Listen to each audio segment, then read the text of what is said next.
Halo Bu, perkenalkan nama saya Samuel Tambolon dari kelas 11 IPA. Di video kali ini saya akan menjelaskan fase-fase dalam siklus menstruasi. Sebelum kita masuk ke dalam fase-fasenya dan membahasnya lebih lanjut, kita masuk ke dalam pengertian terlebih dahulu. Menstruasi adalah hal yang wajar dialami oleh seorang wanita. Meski sudah dialami sejak masih remaja, tidak semua wanita tahu apa yang sebenarnya terjadi dalam tubuh selama siklus menstruasi. Siklus menstruasi adalah perubahan dalam tubuh wanita, khususnya pada bagian organ reproduksi. Menstruasi terjadi ketika lapisan dinding rahim atau endometrium yang menebal luruh karena tidak adanya pembuahan sel telur. Siklus menstruasi pada tiap wanita berbeda-beda. Bisa terjadi antara 23 sampai 35 hari, namun rata-rata siklus menstruasi adalah 28 hari. Setelah saya menjelaskan tentang pengertian-pengertian dari menstruasi dan siklus menstruasi, sebelum kita masuk ke fase-fasenya, saya memberikan satu gambar mengenai siklus reproduksi wanita. Berikut gambarnya.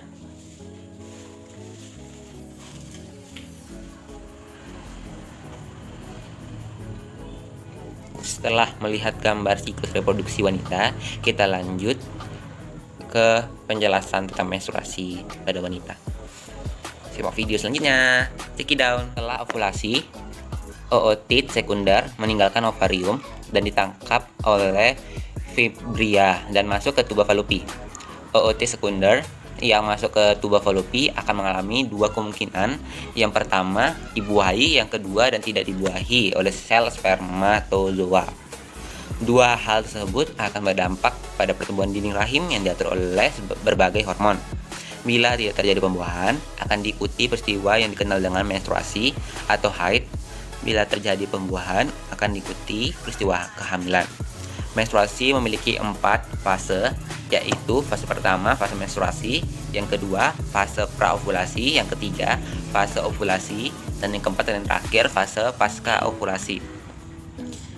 Sekarang kita masuk ke dalam pembahasannya, fase-fase dalam siklus menstruasi.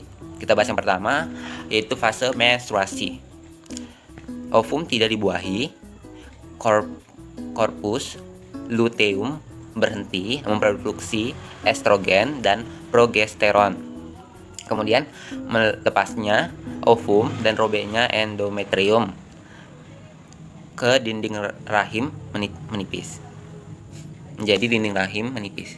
Kemudian masuk ke fase yang kedua, praovulasi. Progesteron turun kadarnya menjadi hipofisis, kemudian menjadi FSH, menjadi ovarium yang menghasilkan hormon estrogen. Kemudian menjadi menghambat produk FSH, tetap merangsang produksi LH. Masuk ke fase yang ketiga, fase ovulasi, yang terdapat tiga di dalamnya. Yang pertama, LH merangsang pematangan ovum meninggalkan folikel. Yang kedua, folikel ke korpus luteum memproduksi atau menghasilkan progesteron. Yang ketiga, terjadi pada hari ke-14 menstruasi atau 24 sampai 35 hari, rata-rata 28 hari. Itu setara dengan 3 hari kemudiannya, 3 hari setelahnya. Yang keempat, fase pasca ovulasi. Waktu antara ovulasi menstruasi berikutnya. Maksudnya waktunya itu diantara ovulasi menuju ke menstruasi berikutnya. Terus yang kedua, hari ke-15 sampai 28, hormon menghasilkan progesteron dan estrogen yang dihasilkan oleh korpus luteum. Yang ketiga, korpus luteum menghasilkan korpus albicans, menghasilkan atau kemampuan produksi estrogen dan progesteron rendah. Yang keempat, hipofisis aktif menuju FSH, kemudian LH, menjadi fase berikutnya, kemudian terjadilah siklus menstruasi. Sekian pembahasan dari saya tentang fase-fase dari siklus menstruasi pada wanita. Apabila ada salah kata, mohon dimaafkan. Tolong dimaafkan. Terima kasih.